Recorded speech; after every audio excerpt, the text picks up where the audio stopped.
Hi friends, आप लोगों को स्वागत है आपके यूट्यूब चैनल इडू हम सफ़र सफलता की ओर। आज हम आप लोग के लिए टेस्ट नंबर 5 लाए हैं, जो कि यह टेस्ट सीरीज है जो कि पूरा जीके जीएस को कवर करके तैयार किया गया है। आप किसी भी एग्जाम का तैयारी करते हैं उसके लिए यह लाभदायक होगा। इससे क्वेश्चन आने की संभावना जरूर रहेगी, क्योंकि जो नया पैटर्न जो हर एग्जाम फॉलो कर रहा है उसको देखते हुए इसे तैयार किया गया है। अभी तक आप 1 से 4 तक नहीं देखे हैं तो उसके लिए हम अलग से प्लेलिस्ट बना दें, आप वहाँ से ज़रूर देख लीजिए, क्योंकि उसमें भी क्वेश्चन इंपॉर्टेंट था। आइए देखते हैं, सेट नंबर 5 का हम देखने वाले हैं। इसका पहला क्वेश्चन देखते हैं। अगर अभी तक आप चैनल को सब्सक्राइब नहीं किए हैं, सब्सक्राइब कर लीजिएगा। बगल में बेल आइकन है जिसको जरूर दबा लीजिएगा, ताकि जब भी वीडियो डालें तो आपको नोटिफिकेशन प्राप्त हो। वीडियो को लाइक कीजिएगा, दोस्तों के साथ शेयर कीजिएगा। आइए देखते हैं पहला क्वेश्चन। पहला क्वेश्चन दिया गया है, किसे राष्ट्रीय डेयरी विकास बोर्ड के अध्यक्ष के प्रभार दिया गया। बताना है आपको कि राष्ट्रीय डेयरी विकास बोर्ड के नए अध्यक्ष कौन बने हैं। तो इसके नए अध्यक्ष जो बने हैं मिनेश शाह बने हैं। इसका जो आंसर हो जाएगा डी नंबर हो जाएगा। यही क्वेश्चन पूछ दे कि राष्ट्रीय डेयरी विकास बोर्ड जो है इसकी स्थापना कब किया गया था। तो इसकी स्थापना जो किया गया था 1965 में किया गया था। यही क्वेश्चन पूछ दे कि इसका मुख्यालय कहाँ है। तो इसका मुख्यालय जो है आनंद शहर में है। तो इसका जो आंसर हो जाएगा डी नंबर हो जाएगा। अगला क्वेश्चन देखते हैं। भारत की पहली सेमीकंडक्टर प्रोजेक्ट फैक्ट्री किस राज्य में स्थापित की जाएगी। बताना है आपको कि भारत में पहली सेमीकंडक्टर प्रोजेक्ट फैक्ट्री कहाँ स्थापित किया जा रहा है। तो यह जो स्थापित किया जा रहा है गुजरात में किया जा रहा है। इसका जो आंसर हो जाएगा डी नंबर हो जाएगा। यह गुजरात के अहमदाबाद नगर में बनाया जा रहा है। तो इसका जो आंसर हो जाएगा डी नंबर हो जाएगा। अगला क्वेश्चन देखते हैं। हसन शेख महमूद किस देश के नए राष्ट्रपति बने। बताना है आपको कि हसन शेख महमूद राष्ट्रपति बने वो किस देश के बने हैं। यह जो बने हैं सोमालिया के बने हैं। इसका जो आंसर हो जाएगा डी नंबर हो जाएगा। यही क्वेश्चन पूछ देगा सोमालिया की राजधानी कहाँ है। तो सोमालिया की राजधानी मेगादिशु है। इसका जो आंसर हो जाएगा डी नंबर हो जाएगा। अगला क्वेश्चन देखते हैं। किस स्थान को nursery of the Bengal army कहा जाता है। बताना है आपको कि nursery of the Bengal army किस स्थान को कहा जाता है। तो यह जो कहा जाता है अवध को कहा जाता है। इसका जो आंसर हो जाएगा डी नंबर हो जाएगा। अगला क्वेश्चन देखते हैं। वर्ष डैश में छत्तीसगढ़, उत्तराखंड और झारखंड राज्यों का गठन हुआ। तो बताना है कि किस वर्ष में छत्तीसगढ़, उत्तराखंड और झारखंड राज्य का गठन किया गया था। तो यह जो गठन किया गया था 2000 ईस्वी में किया गया था। इसका जो आंसर हो जाएगा डी नंबर हो जाएगा। अगला क्वेश्चन देखते हैं। निम्नलिखित में से किस शहर को भारत के महलों का शहर के रूप में जाना जाता है। बताना है आपको कि महलों के शहर भारत के किसे कहा जाता है। तो यह जो कहा जाता है यह कोलकाता को कहा जाता है। इसका जो आंसर हो जाएगा ए नंबर हो जाएगा। अगला क्वेश्चन है। निम्नलिखित में से किस शहर को the queen of the Arabian sea के नाम से जाना जाता है। बताना है आपको कि the queen of the Arabian sea किस शहर को कहा जाता है। तो यह जो कहा जाता है यह कोची को कहा जाता है। केरल में एक कोची जगह है जिसे क्वीन ऑफ द अरेबियन सी कहा जाता है। इसका जो आंसर हो जाएगा बी नंबर हो जाएगा। यहाँ दिया गया विशाखापट्टनम। विशाखापट्टनम में सबसे गहरा बंदरगाह जो है विशाखापट्टनम में है। तो इसका जो आंसर हो जाएगा 5 नंबर बी नंबर हो जाएगा। अगला क्वेश्चन देखते हैं। STPP का पूरा रूप क्या है। बताना आपको कि STPP का फुल नेम क्या है। तो इसका फुल नेम जो हो जाएगा आपको हो जाएगा C number, super thermal power plant हो जाएगा। इसका जो आंसर हो जाएगा सी नंबर हो जाएगा। यही क्वेश्चन पूछ दे कि नेशनल थर्मल पावर कॉरपोरेशन की स्थापना कब किया गया था। तो उसकी स्थापना 1975 में किया गया था। अगला क्वेश्चन देखते हैं। संयुक्त राष्ट्र संघ के किस महासचिव को मरणोपरांत नोबेल पुरस्कार प्रदान किया गया है। तो यह नोबेल पुरस्कार जो प्रदान किया गया है यह प्रदान किया गया है डेंग हैमरशोल्ड को। इसका जो आंसर हो जाएगा ए नंबर हो जाएगा। इन्हें कब दिया गया था। तो इन्हें 1961 में शांति के क्षेत्र में नोबेल पुरस्कार दिया गया था। तो इसका जो आंसर हो जाएगा ए नंबर हो जाएगा। इसका PDF पाने के लिए आप मेरे टेलीग्राम चैनल या व्हाट्सएप ग्रुप से जुड़ के ले सकते हैं, जो कि लिंक डिस्क्रिप्शन में या कमेंट बॉक्स में आपको मिल जाएगा, वहां से आप जुड़ सकते हैं। इसका जो आंसर हो जाएगा ए नंबर हो जाएगा। अगला क्वेश्चन देखते हैं। अगला क्वेश्चन दिया गया है।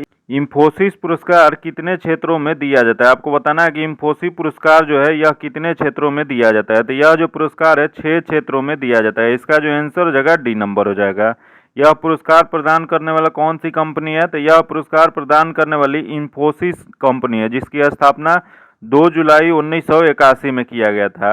यही क्वेश्चन पूछ दे कि इंफोसिस के मुख्यालय कहाँ है। तो इंफोसिस के मुख्यालय बेंगलुरु कर्नाटक में है। इसका जो आंसर हो जाएगा डी नंबर हो जाएगा। अगला क्वेश्चन है। टू मच हैप्पीनेस पुस्तक के लेखक कौन है। बताना आपको टू मच हैप्पीनेस पुस्तक किसने लिखा था। तो ये इसकी पुस्तक लिखे थे एलिस मुनरो ने लिखे थे। इसका जो आंसर हो जाएगा डी नंबर हो जाएगा।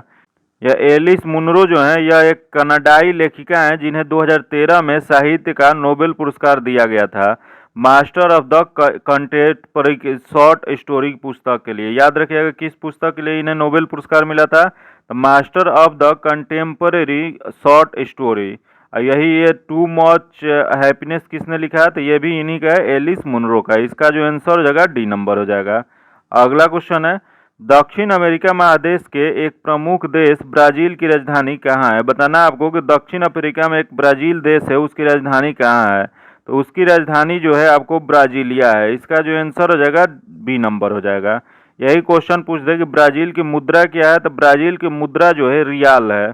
यही यहाँ दिया गया ब्यूनस आयर्स। ब्यूनस आयर्स किसकी राजधानी है, यह ब्यूनस आयर्स जो है यह अर्जेंटीना की राजधानी है। अर्जेंटीना की मुद्रा क्या है, तो अर्जेंटीना की मुद्रा अर्जेंटीनो पीसो है। फिर यहाँ दिया गया सेंटियागो। सेंटियागो किसकी राजधानी है, तो सेंटियागो चिली की राजधानी है, जो कि चिली की मुद्रा क्या है, तो चिली की मुद्रा पीसो है। यहीं यहाँ दिया गया क्यूटो। क्यूटो किसकी राजधानी है, तो क्यूटो जो है इक्वाडोर की राजधानी है। तो इसका जो आंसर हो जाएगा बी नंबर हो जाएगा। अगला क्वेश्चन है, कॉमनवेल्थ का मुख्यालय कहाँ है। आपको बताना है कि कॉमनवेल्थ का मुख्यालय कहाँ स्थित है, तो इसका मुख्यालय जो स्थित है वो लंदन में स्थित है। इसका जो आंसर हो जाएगा सी नंबर हो जाएगा। अगला क्वेश्चन है, किसे प्रधानमंत्री कार्यालय के निर्देशक के रूप में नियुक्त किया गया है, तो बताना है कि प्रधानमंत्री कार्यालय के निर्देशक के रूप में किसे नियुक्त किया गया है, तो यह नियुक्ति जो हुआ है श्वेता सिंह की हुआ है। इसका जो आंसर हो जाएगा डी नंबर हो जाएगा। यही क्वेश्चन पूछ दे कि प्रधानमंत्री के प्रमुख सचिव और प्रधान सलाहकार कौन है, तो प्रमोद कुमार मिश्रा है। याद रखिएगा प्रधानमंत्री के प्रमुख सचिव और प्रधान सलाहकार प्रमोद कुमार मिश्रा है। इसका जो आंसर हो जाएगा डी नंबर हो जाएगा।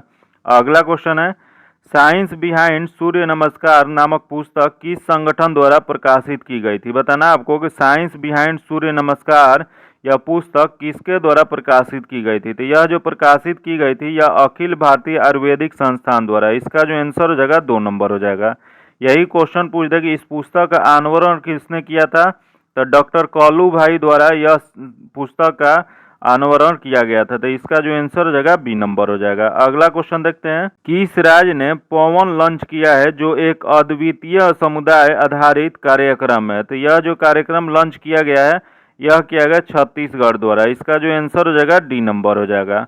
अगला क्वेश्चन देखते हैं, 1928 ईस्वी में साइमन कमीशन भारत में किस उद्देश्य से आया था। बताना है आपको कि 1928 में जो साइमन कमीशन भारत आया था उसका मुख्य उद्देश्य क्या था, तो उसका मुख्य उद्देश्य जो था प्रशासनिक सुधार पर विचार के लिए। इसका जो आंसर हो जाएगा ए नंबर हो जाएगा। यही क्वेश्चन पूछ दे कि इस अधिनियम की समीक्षा हेतु साइमन आयोग का गठन कब किया गया था, तो यह जो गठन किया गया था 8 नवंबर 1927 को किया गया था। किसके अध्यक्षता में यह कुल बना था, तो जॉन साइमन की अध्यक्षता में यह 7 समिति या एक सदस्य की यह कमेटी गठित की गई थी। तो इसका जो आंसर हो जाएगा ए नंबर हो जाएगा। अगला क्वेश्चन देखते हैं, दिया गया आत्मीय सभा के संस्थापक कौन थे। बताना आपको कि यहाँ दिया गया आत्मीय सभा उसके संस्थापक कौन थे, तो देख लेते हैं ऑप्शन दिया गया यहाँ। तो इसका आंसर हो जाएगा राजा राम मोहन राय। इसका जो आंसर हो जाएगा ए नंबर हो जाएगा। यही राजा राम मोहन राय के द्वारा 1828 में ब्रह्म सभा की स्थापना किया गया था। इसका जो आंसर हो जाएगा ए नंबर हो जाएगा। अगला क्वेश्चन है, मुगल बादशाह जहांगीर ने आत्मकथा तुजू के जहांगीरी किस भाषा में लिखी है। बताना है आपको कि तुजू के जहांगीरी किस भाषा में लिखी गई है, तो तुजू के जहांगीरी जो है यह फारसी भाषा में लिखी गई। इसका जो आंसर हो जाएगा डी नंबर हो जाएगा। अगला क्वेश्चन है, 1953 में गठित राज्य पुनर्गठन आयोग के अध्यक्ष निम्न में से कौन थे। बताना है आपको कि 1953 में जो गठित राज्य पुनर्गठन आयोग जो बना था उसके अध्यक्ष किसे बनाया गया था, तो इसके अध्यक्ष बने थे सैयद फजल अली। इसका जो आंसर हो जाएगा ए नंबर हो जाएगा। इन्होंने अपना रिपोर्ट कब प्रस्तुत किया था, तो इन्होंने प्रस्तुत जो किया था 1955 सितंबर 1955 में सरकार को अपना रिपोर्ट सौंपे थे। इसका जो आंसर हो जाएगा ए नंबर हो जाएगा। अगला क्वेश्चन देखते हैं, निम्न में से कौन से शेष दूसरे से मेल नहीं खाता है। बताना है आपको कि इसमें दिया गया दूसरे से मेल नहीं खाने वाला इसमें कौन सा है, तो देख लेते हैं इसमें कौन सा है। तो पहला दिया गया कथकली, अगला दिया गया भांगड़ा, अगला है कुचिपुड़ी, फिर दिया गया भारतनाट्यम। तो इसमें जो अलग दिया गया वो भांगड़ा दिया गया है। ये भांगड़ा जो है यह तीनों में मेल नहीं खाता है, क्योंकि भांगड़ा जो है यह पंजाब का लोक नृत्य है, जबकि कथकली, कुचिपुड़ी और भारतनाट्यम जो है यह शास्त्रीय नृत्य शैली है। तो इसमें जो ये अलग दिया गया वो बी नंबर हो जाएगा। इसका आंसर जो हो जाएगा बी नंबर हो जाएगा। अगला क्वेश्चन देखते हैं। उस व्यक्ति का चयन करें जो इस समूह का नहीं है। बताना है आपको कि उसका चयन करना है जो इस समूह का नहीं है। तो देख लेते हैं इसमें कौन से समूह के नहीं है। तो पहला दिया गया है रुक्मणी अरुणेश, अगला दिया गया सानिया मिर्जा, अगला मृणाली साराभाई, अगला है बिरजू महाराज। तो इसमें सानिया मिर्जा जो है भारतीय महिला टेनिस खिलाड़ी हैं, जबकि रुक्मणी अरुणेश, मृणाली साराभाई और बिरजू महाराज शास्त्रीय नृत्य कलाकार हैं। तो इसमें जो अलग है ये खिलाड़ी हैं। तो इसका जो आंसर हो जाएगा बी नंबर हो जाएगा। अगला क्वेश्चन देखते हैं। मेघालय की गारो पहाड़ी निम्न में से किस फसल के उत्पादन के लिए जानी जाती है। बताना आपको कि मेघालय की गारो पहाड़ी जो है वह किस फसल के लिए जाना जाता है। तो यह जो जाना जाता है संतरा के लिए प्रमुख है। इसका जो आंसर हो जाएगा ए नंबर हो जाएगा। अगला क्वेश्चन देखते हैं। भारत का दक्षिणतम बिंदु है। बताना आपको कि भारत का दक्षिणतम बिंदु कौन सा है। तो भारत का दक्षिणतम बिंदु जो है इंदिरा पॉइंट हो जाएगा। इसका जो आंसर हो जाएगा सी नंबर हो जाएगा। यही क्वेश्चन पूछते कि भारत की आकृति कैसा है। तो भारत की आकृति जो है चतुष्फलकीय है। वही इसकी उत्तर से दक्षिण की विस्तार कितना है। तो उत्तर से दक्षिण विस्तार जो है 3214 है। याद रखिएगा 3214 है किलोमीटर। फिर वही क्वेश्चन पूछते कि पूरब से पश्चिम कितना विस्तार है। तो पूरब से पश्चिम जो है 2933 है, 2933 किलोमीटर है। वही क्वेश्चन पूछते कि भारत के उत्तरोत्तम बिंदु कौन सा है। तो सबसे उत्तरोत्तम बिंदु जो है इंदिरा कॉल है। फिर वही क्वेश्चन पूछते कि भारत के सबसे पूर्वी बिंदु कौन सा है। तो पूर्वी बिंदु जो है किबिथु जो कि अरुणाचल प्रदेश में है। वही पूछ दे कि पश्चिमी बिंदु कौन सा है। तो पश्चिमी बिंदु जो है गुहार माता हो जाएगा जो कि गुजरात में पड़ता है। तो इसका जो आंसर हो जाएगा सी नंबर हो जाएगा। अगला क्वेश्चन देखते हैं।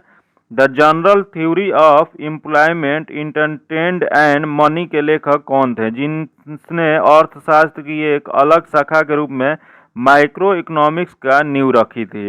यह जो नींव रखी थी इन्होंने जॉन मेनार्ड किन्स थे। इसको आंसर जो हो जाएगा सी नंबर हो जाएगा। यह पुस्तक का प्रकाशन किया गया था। तो यह पुस्तक को प्रकाशन 1936 में किया गया था। अगला क्वेश्चन देखते हैं। दिया गया प्रशासन को नियंत्रित करने वाली भारतीय संसद की प्रमुख समितियां है। बताना आपको कि प्रशासन के नियंत्रित करने वाली भारतीय संसद की प्रमुख समितियां कौन सी है। तो देख लेते हैं इसमें कौन सी समिति है। तो पहला दिया गया लोक लेखा समिति, अगला दिया गया प्राक्कलन समिति, अगला दिया आश्वासन समिति। आश्वासन समिति जो है यह प्रशासन को नियंत्रित करने वाली भारतीय संसद की प्रमुख समिति है। तो इसका जो आंसर हो जाएगा सी नंबर हो जाएगा। ये आश्वासन समिति की जो है राज्यसभा में पहली बार 1 जुलाई 1972 को गठित किया गया था। याद रखिएगा यह गठन कहाँ किया गया था। तो राज्यसभा में पहली बार 1 जुलाई 1972 को गठित किया गया था। इसका जो आंसर हो जाएगा सी नंबर हो जाएगा। अगला क्वेश्चन है। भारत में स्थानीय स्वायत्तशासी संस्थाओं के प्रति सजगता दिखाने के लिए निम्न में से किसे जाना जाता है। यह जो जाना जाता है रिपन को जाना जाता है। इसका जो आंसर हो जाएगा बी नंबर हो जाएगा। अगला क्वेश्चन है। इल्बर्ट बिल विवाद निम्न में से किससे संबंधित है। बताना है आपको कि इल्बर्ट बिल विवाद जो है किससे संबंधित है। तो यह जो इसका संबंध है इसका आंसर जो हो जाएगा सी नंबर हो जाएगा। यूरोप के लोगों के मामले की सुनवाई करने के लिए भारतीय न्यायाधीशों पर लगाई गई पाबंदी को हटाया जाना है। इसका जो आंसर हो जाएगा सी नंबर हो जाएगा। अगला क्वेश्चन देखते हैं। दिया गया अशोक के शिलालेख में प्रयुक्त लिपि निम्न में से कौन से थे। बताना है आपको कि अशोक के शिलालेखों में प्रयुक्त लिपि निम्न में से कौन से थे। तो इसमें जो लिपि जो निम्न में से था वह हो जाएगा पहला दिया गया ब्राह्मी था, अगला है खरोष्टी ये भी था, अगला है अरमाइक ये भी था। तो उपयुक्त सभी इसमें जो पाया गया सभी पाया गया। इसका जो आंसर हो जाएगा डी नंबर हो जाएगा। यही क्वेश्चन पूछ दे कि अशोक के अधिकांश शिलालेख किस लिपि में लिखा गया। तो अधिकांशतः जो शिलालेख है वह ब्राह्मी लिपि में लिखा गया है। बाकी इन अशोक के शिलालेख 4 लिपि में उत्कीर्ण पाई गई है। पहला ब्राह्मी, खरोष्टी, अरमाइक और ग्रीक, यह 4 भाषा में पाई गई है। तो इसका जो आंसर हो जाएगा डी नंबर हो जाएगा। अगला क्वेश्चन है। हड़प्पा सभ्यता से संबंधित सही तथ्यों की पहचान करें। इसमें बताना है कि हड़प्पा सभ्यता से संबंधित इसमें से तथ्य कौन सा तथ्यों में सही है। तो देख लेते हैं इसमें कौन सा सही दिया गया है। पहला दिया गया है नागरीय सभ्यता जो कि यह सही थी, नगरीय सभ्यता थी। अगला है कांस्य युगीन सभ्यता, हड़प्पा सभ्यता को कहा जाता है, सही है। अगला, यह आदि ऐतिहासिक सभ्यता है, जो कि सही है, क्योंकि ये जो सभ्यता मिली है इसके लिखन तो मिला है लेकिन उसे पढ़ा नहीं जा सकता है, इस वजह से आदि ऐतिहासिक सभ्यता में इसे रखा जाता है। तो इसका 1 2 3 तीनों सही है, तो इसका 1 2 3 दिया गया डी में, इसका आंसर जो जगह डी नंबर हो जाएगा। अगला क्वेश्चन है, मक्का में सफ़ेद कली किस तत्व की कमी से होती है? बताना है आपको कि मक्का के सफ़ेद कली किस तत्व की कमी से रोग होता है? यह जो होता है जिंक के कमी से होता है, इसका जो आंसर हो जाएगा बी नंबर हो जाएगा। यही क्वेश्चन पूछ दे कि धान का खैरा रोग किसके कारण होता है, तो धान का खैरा रोग भी है जो जिंक के कमी के कारण होता है, तो इसका जो आंसर हो जाएगा बी नंबर हो जाएगा। अगला क्वेश्चन है, निम्न में से किस संविधान संशोधन अधिनियम में सहकारी समिति के संवैधानिक दर्जा का संरक्षण प्रदान किया गया है? तो यह जो प्रदान किया गया है 97 संवैधानिक संशोधन अधिनियम द्वारा प्रदान किया गया है, इसका जो आंसर हो जाएगा डी नंबर हो जाएगा। अगला क्वेश्चन है, निम्न में से संविधान के किस अनुच्छेद के तहत एक सरदार जी कृपाण का धारण कर सकते हैं? यह जो धारण कर सकते हैं अनुच्छेद 25 के तहत, तो इसका जो आंसर हो जाएगा डी नंबर हो जाएगा। अनुच्छेद 25 में दो व्याख्या दी गई है। प्रथम दिया गया है कि प्रथम कृपाण धारण करना और लेकर चलना सिख धर्म को मानने वाला अंग माना जाएगा। वही यहाँ दिया गया अनुच्छेद 21। अनुच्छेद 21 में कहा गया है कि प्राण और दैहिक स्वतंत्रता का वर्णन है। यहाँ दिया गया अनुच्छेद 26। अनुच्छेद 26 में धार्मिक कार्यों के लिए प्रबंधन की स्वतंत्रता प्रदान करना है। बाकी यहाँ दिया गया अनुच्छेद 19। अनुच्छेद 19 1 में अभिव्यक्ति की स्वतंत्रता से संबंधित अधिकारों का संरक्षण का उल्लेख किया गया, तो इसके जो आंसर हो जाएगा डी नंबर हो जाएगा। अगला क्वेश्चन देखते हैं, निम्न में से कौन भारत में सेनाओं को राजनीतिक प्रमुख है? बताना आपको कि भारत में सेनाओं के राजनीतिक प्रमुख कौन होते हैं? तो राजनीतिक प्रमुख जो होते हैं वह होते हैं प्रधानमंत्री, इसका जो आंसर हो जाएगा डी नंबर हो जाएगा। भारत में प्रधानमंत्री सेनाओं के राजनीतिक प्रमुख होते हैं, जबकि भारत के राष्ट्रपति तीनों सेनाओं के सर्वोच्च सेनापति होते हैं। वही भारत में राष्ट्रपति संवैधानिक कार्यकारी प्रमुख होते हैं, जबकि प्रधानमंत्री वास्तविक कार्यकारी प्रमुख होते हैं, तो इसका जो आंसर हो जाएगा डी नंबर हो जाएगा। अगला क्वेश्चन है, निम्न कथनों पर विचार करें। यहाँ जो कथन दिया गया है उस पर विचार करना है, तो देख लेते हैं इसमें कथन क्या दिया गया है। तो दिया गया 1911 में हुई चीनी क्रांति के नायक सननायक सेन थे, जो कि सही है। अगला, सननायक सेन ने 1905 ईस्वी में तुंगमेंग हुई पार्टी की गठन किया था, यह भी सही दिया गया है। अगला दिया गया 1911 ईस्वी की क्रांति के बाद चीन में गणतंत्र शासन पद्धति की स्थापना हुई थी, जो कि यह भी सही है। तो इसमें जो सभी सही है, तो इसका जो आंसर हो जाएगा डी नंबर हो जाएगा, क्योंकि इसमें डी में दिया गया ये सभी, इसका आंसर डी नंबर।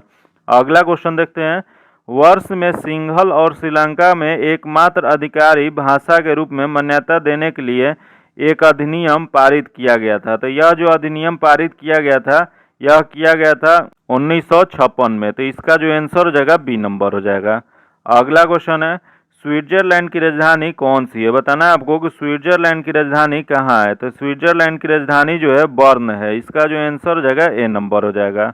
अगला क्वेश्चन है, निम्नलिखित कार्यों में से कौन से कार्य स्थानीय स्वशासन से संबंधित नहीं है? इसमें बताना निम्नलिखित में से कार्य कौन से हैं जो कार्य स्थानीय स्वशासन से संबंधित नहीं है। तो यह स्थानीय स्वशासन से संबंधित नहीं है, जो इसमें हो जाएगा लोक व्यवस्था का अनुसरण जो है यह स्थानीय स्वशासन से संबंधित नहीं है, इसका जो आंसर हो जाएगा डी नंबर हो जाएगा।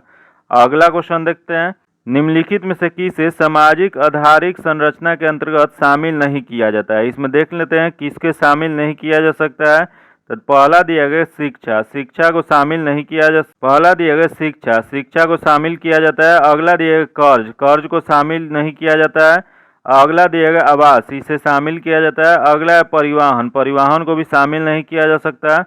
अगला है स्वास्थ्य, स्वास्थ्य को भी शामिल किया जा सकता है। तो इसमें बताना है किसे शामिल नहीं किया जा सकता है, तो 2 और 4 को नहीं किया जा सकता है, तो यह दिया है सी में, तो इसका जो आंसर हो जाएगा सी नंबर हो जाएगा। अगला क्वेश्चन है, संसद आदर्श ग्राम योजना के संदर्भ में निम्नलिखित कथनों पर विचार कीजिए। यहाँ संसद आदर्श ग्राम जो था यह योजना, वो उसके कथन दिया गया उस पर विचार करना है। तो देख लेते हैं क्या कथन दिया गया है। तो यह दिया गया है कथन, पहला दिया गया है, इस योजना के अंतर्गत भारत के सांसदों को एक गांव की पहचान करने और विकसित करने का प्रावधान है, जो कि सही है। अगला, इस योजना के अनुसार कोई सांसद स्वयं का अथवा पति पत्नी के गांव को गोद नहीं ले सकता। ये भी सही है। तो इसका जो आंसर हो जाएगा 1, 2 दोनों सही है। तो इसमें बताना है कौन सा सत्य है। तो 1, 2 दोनों सही है। इसका जो आंसर हो जाएगा सी नंबर हो जाएगा। इस योजना की शुरुआत कब किया गया था? तो इस योजना की शुरुआत 11 अक्टूबर 2014 में किया गया था। इसका जो आंसर हो जाएगा सी नंबर हो जाएगा। अगला क्वेश्चन देखते हैं। 1944 ईस्वी में गांधीवादी योजना को किसने प्रतिपादित किया था? बताना है आपको कि 1944 ईस्वी में गांधीवादी योजना को किसने प्रतिपादित किया था। यह जो प्रतिपादित किए थे यह श्रीमन नारायण अग्रवाल ने किए थे। इसका जो आंसर हो जाएगा डी नंबर हो जाएगा। अगला क्वेश्चन देखते हैं। निम्नलिखित में से कौन से सूचकांक भारत के गरीबी की तीव्रता को माप के लिए सबसे उपयुक्त है?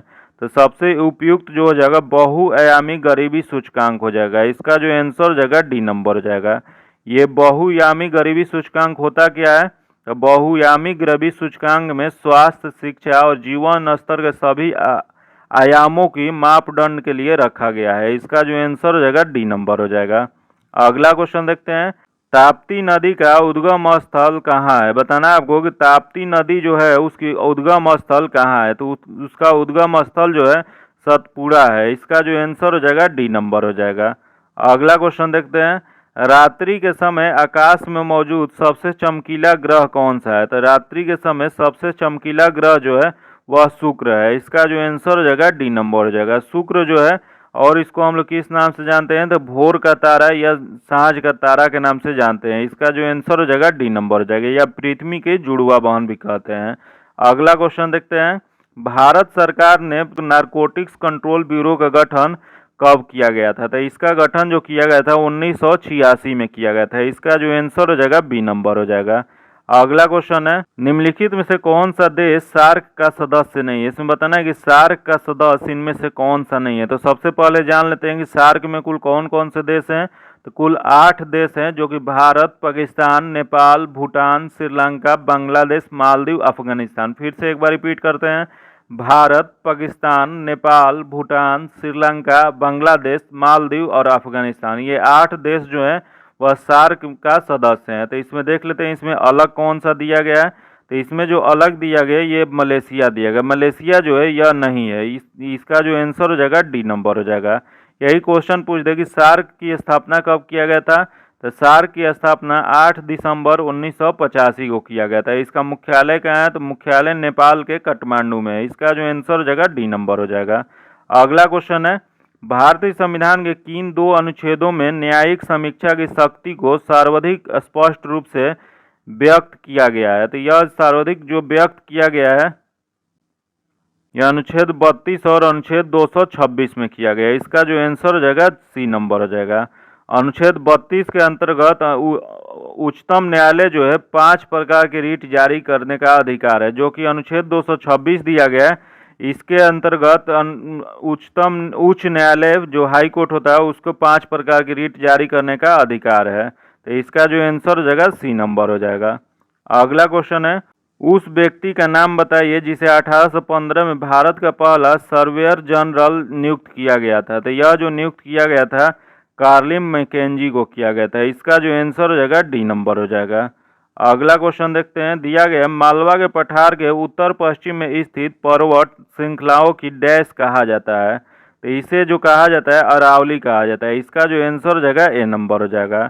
यही क्वेश्चन पूछ दे कि उत्तर और दक्षिण के बीच विभाजक रेखा किस पहाड़ी को कहा जाता है। तो यह जो कहा जाता है विंध्य पर्वत को कहा जाता है। इसका जो आंसर हो जाएगा यह ए नंबर हो जाएगा। अगला क्वेश्चन देखते हैं। इंडियन एसोसिएशन की स्थापना कब हुई थी? बताना है आपको कि इंडियन एसोसिएशन की स्थापना कब किया गया था। तो इसकी स्थापना जो किया गया था 1876 में किया गया था। इसका जो आंसर हो जाएगा ए नंबर हो जाएगा। इसकी स्थापना किसने किया था? तो इसकी स्थापना सुरेंद्र नाथ बनर्जी और आनंद मोहन बोस द्वारा किया गया था। तो इसका जो आंसर हो जाएगा ए नंबर हो जाएगा। अगला क्वेश्चन देखते हैं। ऊंचाई पर रहने वाले व्यक्ति के ऊतकों एवं रक्त में ऑक्सीजन की कम सांद्रता का कारण क्या होती है? तो इसकी कारण जो है मुख्य कारण कम वायुमंडलीय दाब होता है। इसका जो आंसर हो जाएगा बी नंबर हो जाएगा। अगला क्वेश्चन देखते हैं।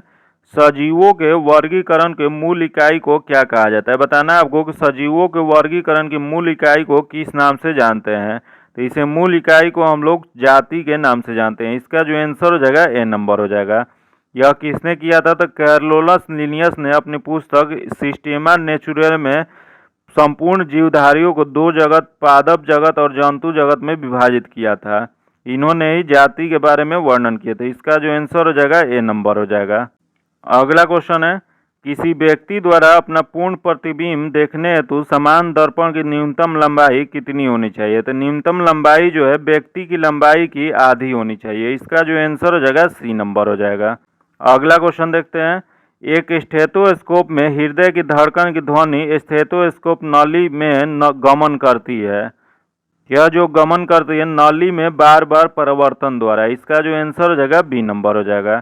वही क्वेश्चन पूछ दे कि स्टेथोस्कोप का आविष्कार किसने किया था? तो इसका आविष्कार किए थे रेले लेनक ने किए थे। इसका जो आंसर हो जाएगा बी नंबर हो जाएगा।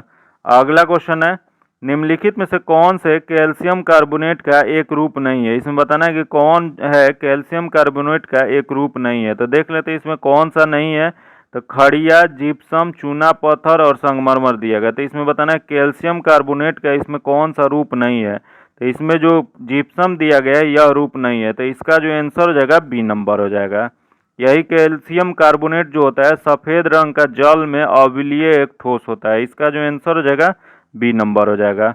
अगला क्वेश्चन है, वाहनों में पीछे की दृश्य को देखने के लिए आगे दर्पण द्वारा आवर्धन होता है। तो यह जो होता है यह एक से कम होता है। इसका जो आंसर हो जाएगा ए नंबर हो जाएगा। उत्तल दर्पण का प्रयोग वाहनों के पीछे के दृश्य को देखने के लिए किया जाता है। यह वस्तु को आभासी, सीधा तथा वस्तु से छोटा प्रतिबिंब बनाता है। इसका जो आंसर हो जाएगा ए नंबर हो जाएगा। अगला क्वेश्चन देखते हैं, प्राकृतिक मोती है, बताना है आपको कि प्राकृतिक मोती कैसी होती है। यह जो मोती होती है एक मोलस्क का होती है। इसका जो आंसर हो जाएगा ए नंबर हो जाएगा। अगला क्वेश्चन है, निम्न में से ट्रांजिस्टर का कौन सा भाग अल्पतम अपमिश्रित होता है? तो यह जो अपमिश्रित होता है यह आधार होता है। इसका जो आंसर हो जाएगा बी नंबर हो जाएगा। अगला क्वेश्चन है, कोई यात्री किसी गतिमान रेलगाड़ी में एक सिक्का उछालता है तो उसके पीछे गिरता है। इसका यह अर्थ है कि रेलगाड़ी की गति, तो इसका अर्थ यह हो जाता है कि रेलगाड़ी की गति जो है त्वरित है। इसका जो आंसर हो जाएगा ए नंबर हो जाएगा। अगला क्वेश्चन देखते हैं, सोडा लाइम की एक बोतल को गर्दन से पकड़ा गया है और ऊर्ध्वाधर वृत्त में तेजी से घुमाया गया है। बोतल को किस भाग के निकट बुलबुले एकत्र होंगे? तो यह जो एकत्र होंगे यह गर्दन के निकट होंगे। इसका जो आंसर हो जाएगा सी नंबर हो जाएगा। अगला क्वेश्चन देखते हैं। अगला क्वेश्चन दिया गया, मानव शरीर में आरबीसी का क्या कार्य है? बताना है आपको कि मानव शरीर में आरबीसी का मुख्य कार्य क्या होता है। तो इसका मुख्य कार्य होता है शरीर की कोशिकाओं को ऑक्सीजन प्रदान करना है। इसका जो आंसर हो जाएगा बी नंबर हो जाएगा। अगला क्वेश्चन देखते हैं, दिया गया है सबसे अधिक एवं सबसे कम जीन्स वाले मानव गुणसूत्र हैं। बताना है आपको कि सबसे अधिक और सबसे कम जीन्स वाले मानव गुणसूत्र कौन सा है। तो इसमें मानव गुणसूत्र जो है तो हो जाएगा सी नंबर हो जाएगा। गुणसूत्र एक एवं वाई हो जाएगा। इसका जो आंसर हो जाएगा सी नंबर हो जाएगा। अगला क्वेश्चन देखते हैं, निम्नलिखित में से किस उपकरण का उपयोग प्रत्यावर्ती धारा को दृष्टि धारा में परिवर्तित करने के लिए किया जाता है? यह जो किया जाता है वह दृष्टिकारी को किया जाता है। इसका जो आंसर हो जाएगा सी नंबर हो जाएगा। अगला क्वेश्चन है, उस गैस का नाम बताइए जो वीक टाइप लाइटर में भरी जाती है। तो यह जो लाइटर में भरी जाती है वह गैस जो है वह ब्यूटेन है। इसका जो आंसर हो जाएगा बी नंबर हो जाएगा। यही क्वेश्चन पूछ दे कि एलपीजी का मुख्य घटक कौन सा है। तो एलपीजी का मुख्य जो होता है प्रोपेन, नॉर्मल ब्यूटेन और आइसो ब्यूटेन होता है। वही एलपीजी में दुर्गंध के लिए कौन सा मिलाया जाता है? तो दुर्गंध के लिए इथाइल मरकेप्टाइल मिलाया जाता है। इसका जो आंसर हो जाएगा बी नंबर हो जाएगा। अगला क्वेश्चन है, आधुनिक पीरियोडिक टेबल में सिलिकॉन को डैश और डैश के बीच रखा गया है। बताना है आपको कि आधुनिक पीरियोडिक टेबल जो है उसमें सिलिकॉन को किसके किसके बीच में रखा गया है।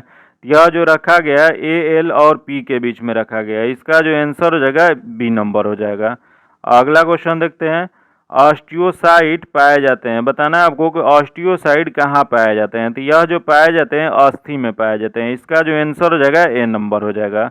अगला क्वेश्चन है, समुद्र के जल में छिपी वस्तुओं को पता लगाने में पराश्रव तरंगों का उपयोग किया जाता है क्योंकि? तो यह जो इस वजह से प्रयोग किया जाता है ताकि प्रस्रव तरंगें उच्च आवृत्ति की होती है। इसका जो आंसर हो जाएगा बी नंबर हो जाएगा। अगला क्वेश्चन है, उस वैज्ञानिक नाम बताएं जिन्होंने इस सिद्धांत का प्रतिपादन किया था कि इलेक्ट्रॉन एक धन आवेशित गोले में धंसे हुए होते हैं। तो ये प्रतिपादित जो किए थे यह जे थॉमसन ने किए थे। इसका जो आंसर हो जाएगा बी नंबर हो जाएगा। अगला क्वेश्चन देखते हैं, निम्नलिखित में से किस बल की प्रकृति विद्युत चुंबकीय नहीं है। इसमें बताना है कि किसकी प्रकृति विद्युत चुंबकीय नहीं है। तो देख लेते हैं इसमें किसकी नहीं है। तो पहला देगा स्प्रिंग में विद्युत बल, अगला देगा पिंड का भार, तो पिंड का भार जो है नहीं है। तो इसका जो आंसर हो जाएगा बी नंबर हो जाएगा। अगला क्वेश्चन है, अस्पतालों से निकलने वाली जैविक कचरों के निपटान का सबसे अच्छा तरीका क्या है। तो सबसे अच्छा तरीका जो होता है यह होता है भस्मीकरण। इसका जो आंसर हो जाएगा सी नंबर हो जाएगा। अगला क्वेश्चन देखते हैं, नाभिकीय ऊर्जा का उपयोग करने में प्रयुक्त समस्या यह है कि, तो इसमें बताना है कि नाभिकीय ऊर्जा उपयोग करने में समस्या क्या हो सकता है। तो यह जो समस्या हो सकता है, उपयोग के पश्चात ईंधन का सुरक्षित निपटारा कैसे करें। इसका जो आंसर हो जाएगा सी नंबर हो जाएगा। अगला क्वेश्चन देखते हैं, मध्य कर्ण में उनमें से कौन सी हड्डी नहीं पाया जाता है। बताना है आपको कि मध्य कर्ण में इनमें से कौन सी हड्डी है जो नहीं पाई जाती है। तो देख लेते हैं कौन सी नहीं पाई जाती है। तो दिया गया मिनियस जो पाया जाता है, अगला दे इनकस ये भी पाया जाता है, अगला स्टेपस ये भी पाया जाता है, अगला हैमेट, हैमेट जो है नहीं पाया जाता है। इसका जो आंसर हो जाएगा वह डी नंबर हो जाएगा। अगला क्वेश्चन है, दोलन करते लोलक को गोलक 100 सेकेंड में मध्य बिंदु से 100 बार गुजरता है। तो लोलक का आवर्तकाल क्या हो जाएगा। यह लोलक का आवर्तकाल जो हो जाएगा यह हो जाएगा 2 सेकेंड हो जाएगा। इसका जो आंसर हो जाएगा सी नंबर हो जाएगा। अगला क्वेश्चन देखते हैं, दिया गया है, स्वतंत्र नाइट्रोजन का स्थिरीकरण कर सकते हैं। बताना है आपको स्वतंत्र नाइट्रोजन का स्थिरीकरण कर सकते हैं। तो इसका स्थिरीकरण किया जा सकता है नास्टक शैवाल द्वारा, सही है। अगला एजोक्टोबैक्टर जीवाणु द्वारा, ये भी सही है। अगला राइजोबियम जीवाणु द्वारा, ये भी सही है। तो इसका ये सभी सही है। तो इसका जो आंसर हो जाएगा डी नंबर हो जाएगा। अगला क्वेश्चन है, विश्वव्यापी वेब पर सबसे अधिक प्रयुक्त की जाने वाली दूसरे स्थान वाली भाषा कौन सी है। तो सबसे ज़्यादा दूसरी भाषा जो है यह हो जाएगा चीनी। इसका जो आंसर हो जाएगा सी नंबर हो जाएगा। पीडीएफ पाने के लिए आप मेरे टेलीग्राम चैनल या व्हाट्सएप ग्रुप से जुड़ के ले सकते हैं, जिसका लिंक डिस्क्रिप्शन में या कमेंट बॉक्स में दिया गया है। अगर अभी तक आप चैनल को सब्सक्राइब नहीं किए हैं तो चैनल को सब्सक्राइब कर लीजिएगा। बगल में बेल आइकन है जिसको जरूर दबा लीजिएगा, ताकि जब भी वीडियो डालें तो आपको नोटिफिकेशन प्राप्त हो। वीडियो को लाइक कीजिएगा, दोस्तों के साथ शेयर कीजिएगा। फिर मिलते हैं आपसे अगले वीडियो में, तब तक के लिए धन्यवाद। जय हिंद।